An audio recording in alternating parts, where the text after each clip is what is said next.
Hello and welcome to my channel. If you're new here, my name is Marta and today I am going to be transforming this Anastasia Beverly Hills Subculture palette to more of a palette that I would enjoy. So as you can see, I've put some empty pans here because I will be removing the shade Cube, Electric, Fudge, Adorn. I also think I'll remove Dawn right here. And the shades I will replace them with are from Makeup Addiction Cosmetics, and they're just absolutely stunning. And I will show you, of course, a little bit closer up once I am doing this. But I feel like those fit perfectly to this color story. They're so beautiful, sparkly, and shifty. So I'm really excited to be replacing all of the shades that I don't feel like I'm going to get that much use of in this palette.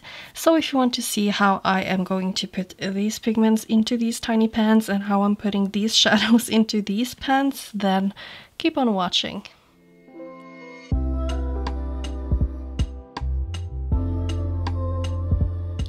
So first of all, I guess I could say a little bit about what you need to do this. So of course I have some pans here because I don't want to just waste these colors. I don't know if I will use them, but I do make custom palettes with these kind of pans, so I could use it for that, or I can use them to mix with or anything like that. So I will be keeping them.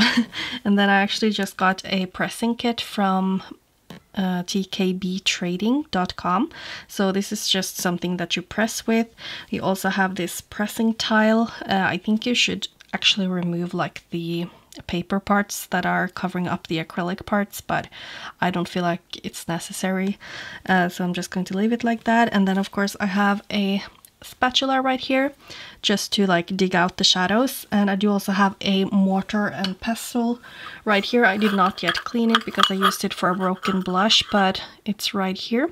So that is like to crush the matte pigments, because you need to crush them properly if you want to repan them into pans and have them actually stay in the pan. So I guess we could just get started. I think I will just remove this a little bit and zoom you in, and we can start with the shade Cube. So these pans are not magnetic as far as I know, so I will just have to like scrape the product out and into the pan. I think I'll actually use a little bit of just paper. This is toilet paper, and I will just say right now, excuse my nails, I need to do them desperately today or tomorrow, but I'm just going to put the pan here. You can also of course just put it on here and use the taco method, where you just crunch up the paper like this and just pour it into the pan, but I'm just trying to catch most of it in the pan. So I'm just going to start by scraping out the shade Cube right here. I don't know exactly like the best and less messy way to do this, but I'm just going to try to put the pan right here and then just turn it upside down. So that worked pretty nicely. There's just a tiny bit left in the pan right here, so I'm just going to scrape that out. So I think I'm just going to do the same with all of the shades that I want to have out. So I will just speed through it and put on some music through that.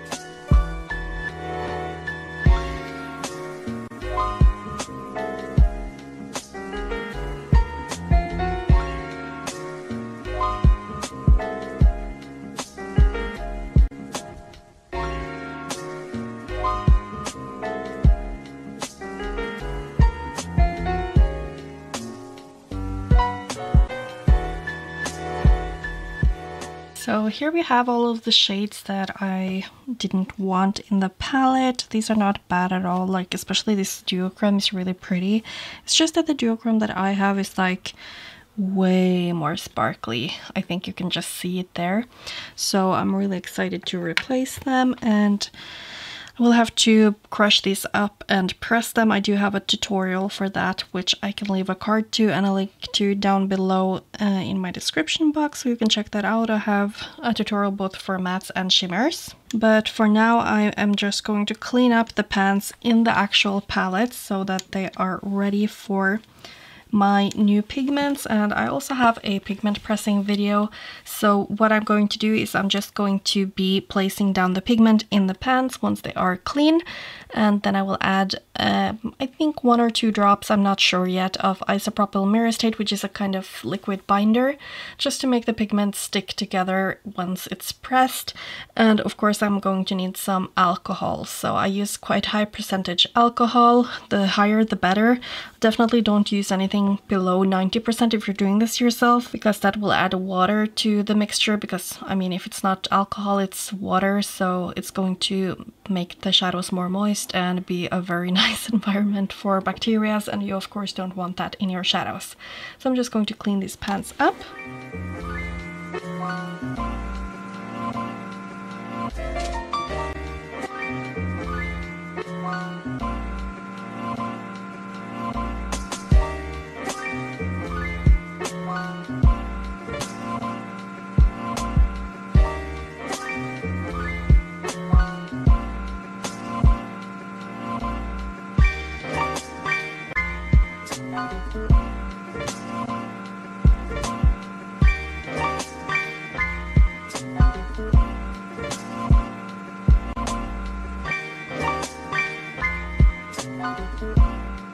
So of course you can see that there's still something left in, especially these 2 deeper shimmer pans, but I'm just going to say that it's fine because it's definitely sterilized, and I am going to just put shimmers in here. If there were mattes, I would have definitely been a little bit more careful and made it like this pan, because I don't know, with shimmers it's just going to mix together anyway.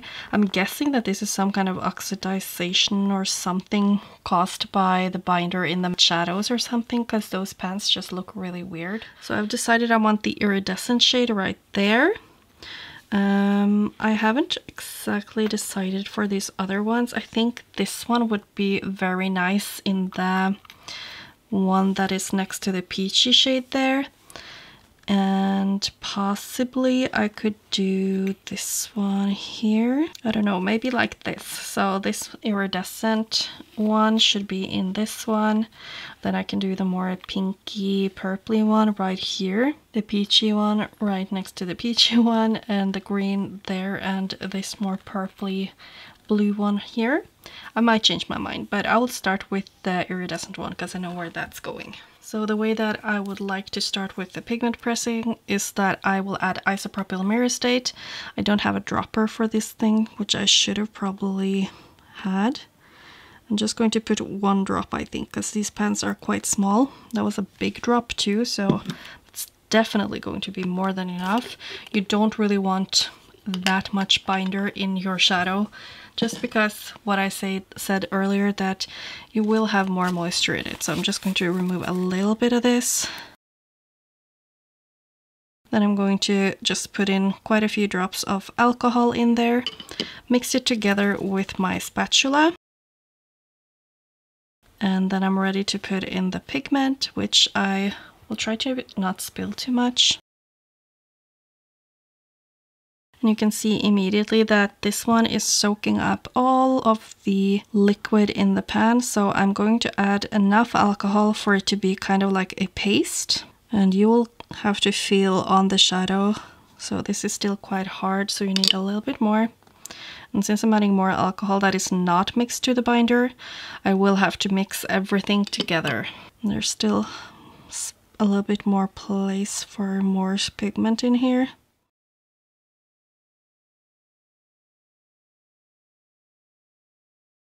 Okay, so now this is perfect, and you can see that I can't really fill much more.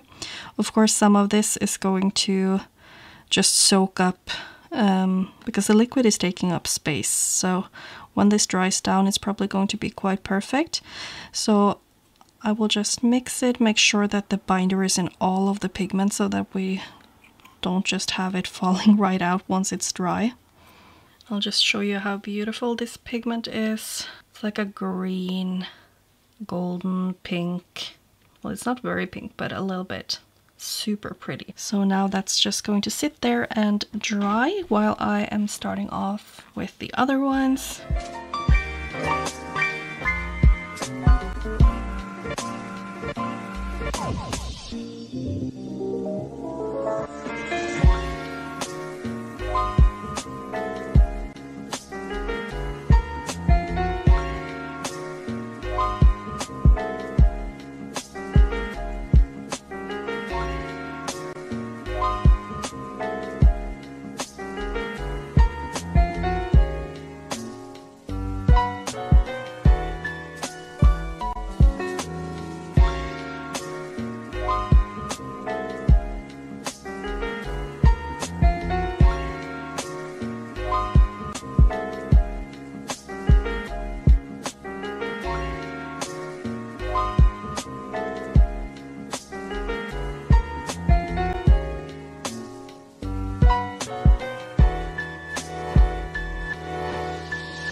Okay, so now I have all of my pigments in the palette, and you can already see that the first ones are starting to be dry, and I kind of spilled more and more the further I got, so I will just wait until this one dries and then I can kind of clean up all of this pigment and everything that I spilled.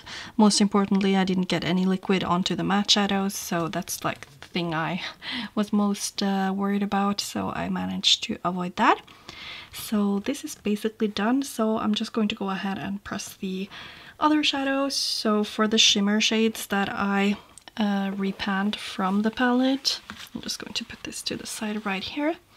For the shimmer shades in this palette, so that's 3, I think I will just add some alcohol and do the same thing that I did right here, just I will not be adding, of course, any isopropyl myricate, just because doing that will make them more squishy and I don't want that. Now I just want them to settle kind of in these pans. So I'm just going to add alcohol in all of these.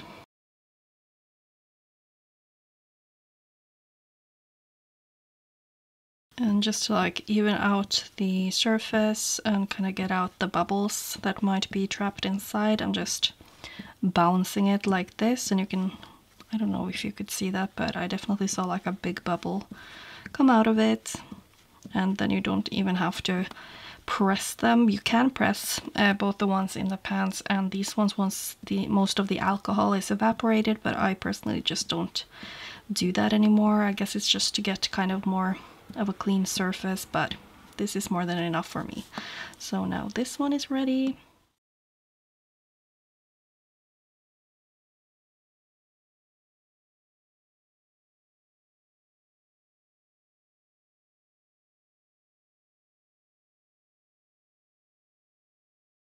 So I just wanted to show you like the shadows that were in the palette from before, which is Electric, Adorn, and Cube.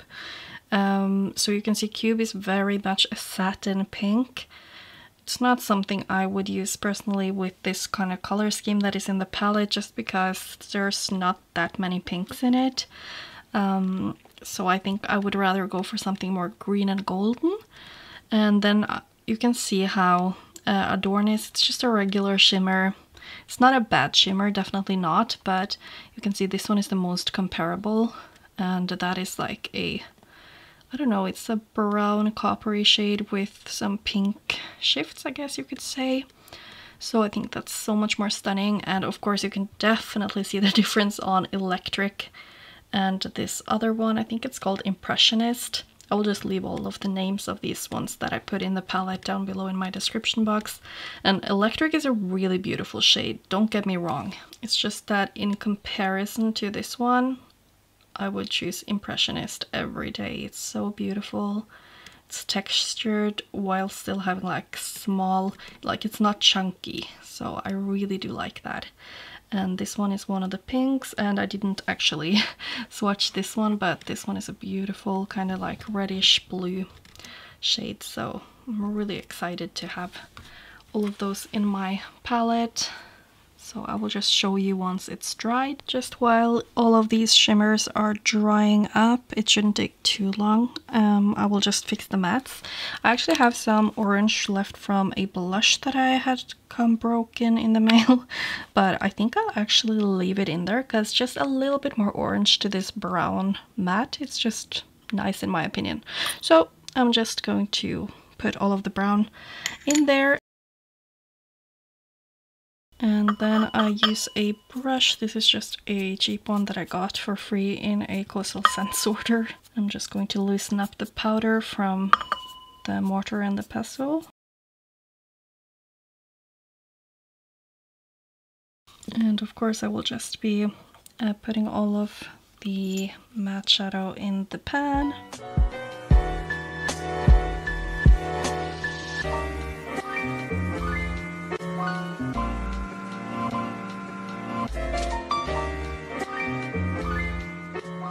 So now that I patted it down a little bit, I'm just going to put the paper on top of this. And then I do have my pressing tile right here on the side. And I'm just going to put that into the pan, making sure that it's actually in the pan and not just on top of the edge of the pan. And then I assume you just press it like this. I haven't used this before because I've just used a coffee tamper before.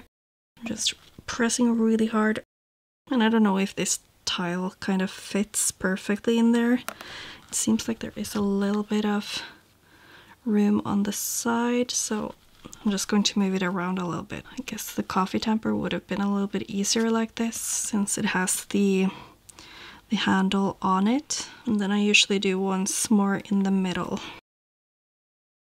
Okay, let's see how this went. Yeah, that's perfect. Oops. So here we have the brown matte. Now I'm going to do the beige shade, which was called Dawn.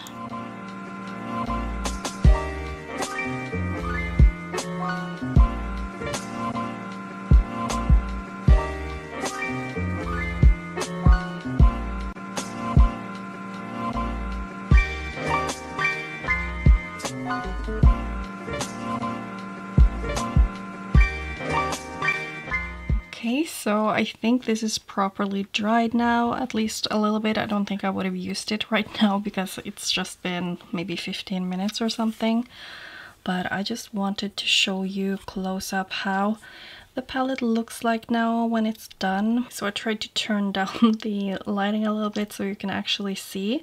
So I feel like this is such a beautiful palette now. It's such a grungy, colorful palette. Honestly, I am in love. I feel like I'm going to get so much more use out of this palette right now, and I did actually buy this palette with the intention of doing this because I just knew that this would be such a great idea, and I'm so excited that I did it. So yeah, I would be really interested to hear your thoughts on this, because I know that this might not be like everyone's cup of tea, but for me personally, I just really like this. So I'm just going to show you like super close up here. You can't really see the iridescent shift too much, but the rest of the palette, it's just so pretty. I just love the mattes in this. It's such a grungy color story, and now I feel like the shimmers are really exciting because they're so sparkly and shifty, which is just up my alley. I decided to keep this one just because I think the combination of the green with the peach is really nice, and you can just use this one to like top off in the middle of the lid.